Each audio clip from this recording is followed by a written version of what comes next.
Alright, today's video is going to be about paracord and what to look for when buying paracord so you don't get the fake stuff. Because obviously fake paracord is not going to stand up and hold as much weight as the real paracord will. And if you ever need it in a survival situation, it's not going to hold what you think it's going to hold. So, at least in my area, there's been a big spike in a big craze about paracord. Oh, I can build a paracord bracelet or a paracord lanyard pull or all sorts of paracord stuff. And while that's all really cool, all the stores have decided to get on that bandwagon too. Everyone wants paracords, so why not carry some? So you'll go to stores like Home Depot or Walmart, Hobby Lobby, Target, pretty much anywhere you can find paracord.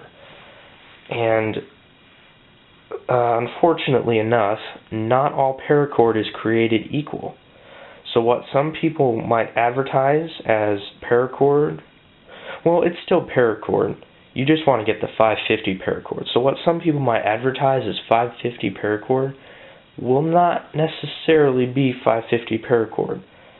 And there's a couple of tests that you can do to make sure you get the right stuff. So here I have two lengths of paracord. The top camouflage one is good, strong 550 paracord. The bottom yellow one is cheapo Home Depot so-called paracord.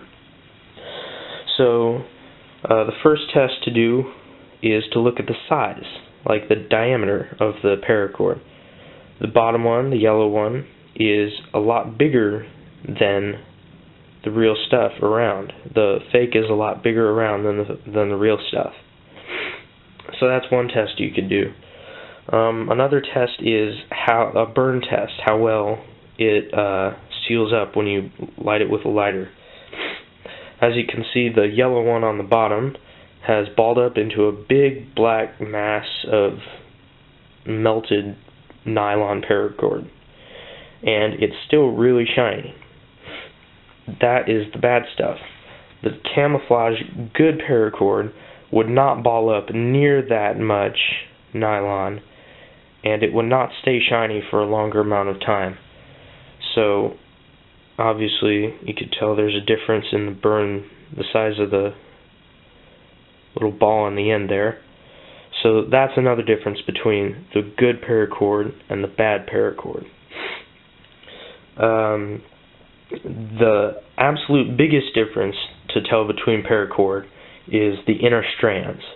So I've already cut these, and what you can do is you just cut it open and pull strands out like that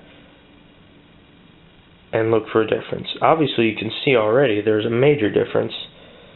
The good paracord is made up of 7 inner strands that can all hold 50 pounds each, and it's 50 strands of shiny nylon-like material. It's not shiny, or if you buy paracord that has cottony looking or dull, not shiny innards like this, it is not paracord either. I don't have a sample of that here today, but yeah, just watch out for that. Anyway, real good 550 paracord has 7 shiny nylon inner strands, and each of these strands will hold 50 pounds. So 7 times 50 is 350. So leaving the outer casing to hold 200 pounds, because 350 plus 200 equals 550. Thus the name 550 cord. So that is what good paracord looks like. 7 shiny inner strands. This is the bad Home Depot paracord. Pull this out. There's already a difference. This is only 3 strands. This is only 3 strands of shiny nylon material, not woven together nearly as well as the good paracord. And I mean, it's not even twisted together. It's just a bundle of fibers that were put into larger bundles, and then the larger bundles were twisted together.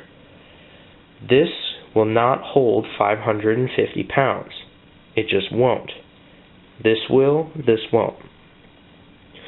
So that's the major difference in the innards.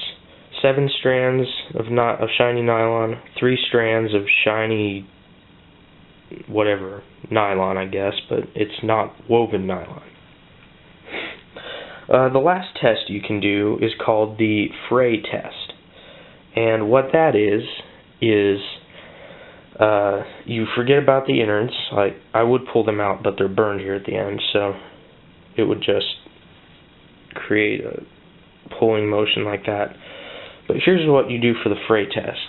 You take your fingers around the outer shell and you try and fray it. You just push down on it like that.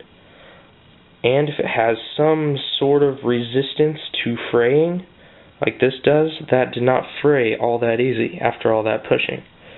If it doesn't do that well, then it's good 550 cord. Here is the fake cord, and you see this stuff will just come right apart. And it'll keep going all the way down after just a few short pushes. This is bad paracord. Do not buy this cheap stuff from Home Depot.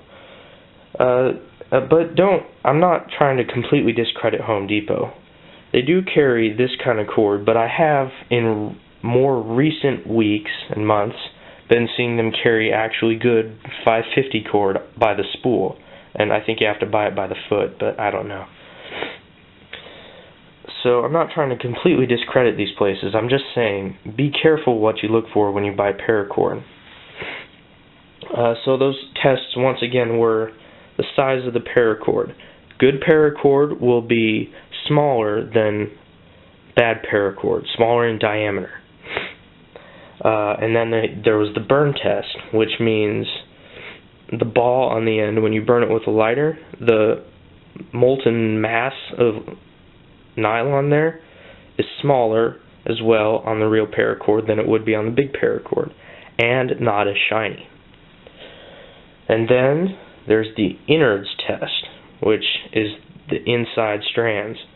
Once again, good paracord, 7 strands of nylon material, nylon-looking material.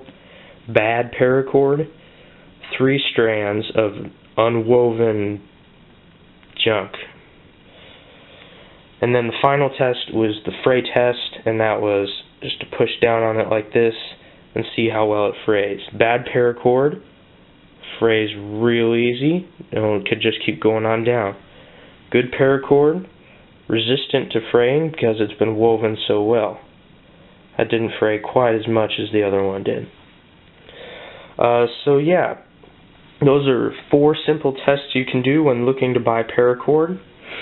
And making sure you get the right kind of 550 cord that will stand up to almost all survival and wilderness tasks. That's all. Thanks for watching.